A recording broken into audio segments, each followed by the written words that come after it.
Hi, friends. My name is Carl McColman. I'm a spiritual director based in Atlanta, Georgia, and I am really pleased to be able to contribute to this Contemplatio series through Ignatius House. The series, of course, this time is on the great mystics of our faith tradition.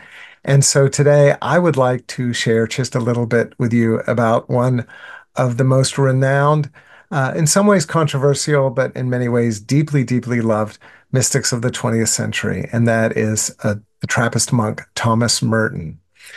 But before we get into Merton, I do want to tip my hat to the Jesuits and quote uh, another great mystic in his own right, and that was the German theologian Karl Rahner, who said back in the 1960s, probably about 60 years ago now, he said, the Christian of the future will be a mystic or will not exist at all. The Christian of the future will be a mystic or will not exist at all.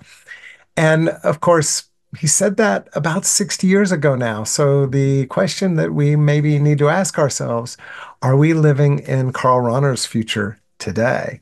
Is the mystical life a life that all of us are called to, and that perhaps following the Vatican II concept of the universal call to holiness, perhaps we are all called to a truly mystical spirituality as well. So I'm going to leave that thought with you.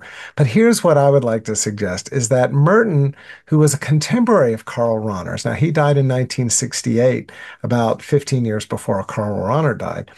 But Merton, I think, in many ways embodies what not only the Christian of the future, but maybe even the mystic of the future might look like. And one of those ways that Merton, I believe, really embodies this kind of, future mysticism is in Merton's commitment to what I think he would have called interfaith dialogue or interreligious dialogue. But an even better term for that today might be interspirituality. And so, what do I mean by interspirituality? Well, that term was actually coined by another spiritual writer named Wayne Teasdale.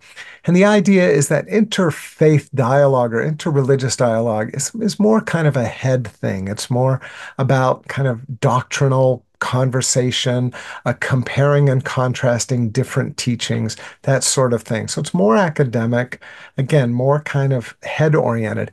Interspirituality takes us out of our heads and into our hearts. And that's that place where we can look for deep resonance between different religious or spiritual traditions. What are the points of commonality? How are the practices similar?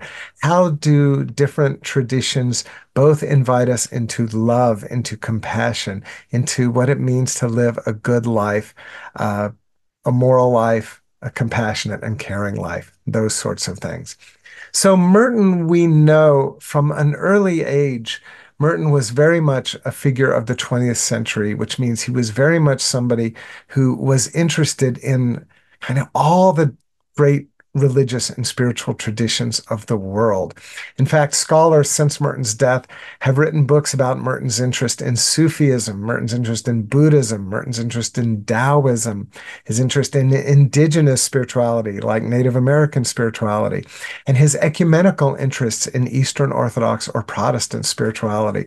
So this Catholic monk who lived in middle America in Kentucky did have this very kind of towering global approach to what it meant to be a spiritual figure in his time in the 20th century, and I think it can still inspire us today. And what I'd really like to do here is zero in on an amazing quote that comes from Merton from just a few weeks before his untimely death in 1968. He was only 53 years old when he passed away. But Merton was leading a retreat at a monastery in California.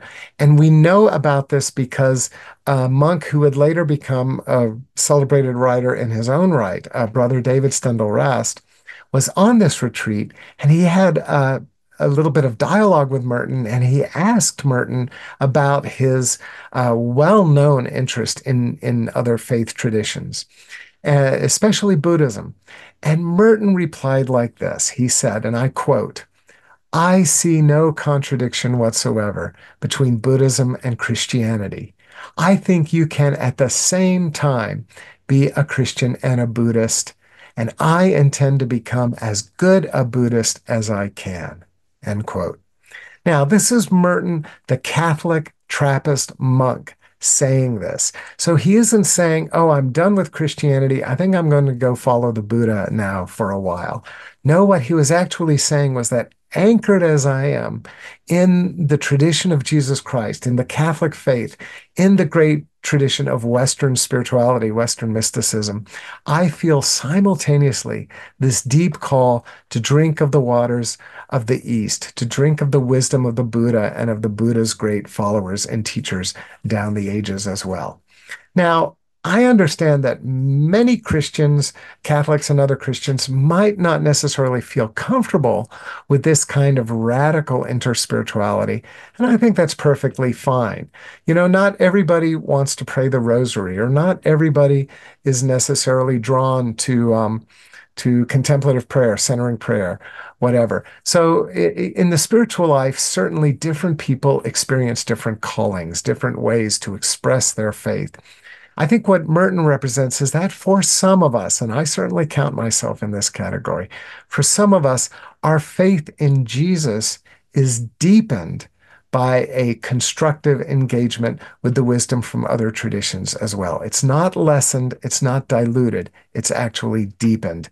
And I think Merton kind of stands as an amazing figure who represents that particular approach to spirituality. So, is that what the mystic of the future will look like? I'm not sure if every single mystic will necessarily be as deeply interspiritual as Thomas Merton was, but I have a feeling that many will be. So I hope this has been a blessing to you. Thank you so much. God bless. Have a wonderful day.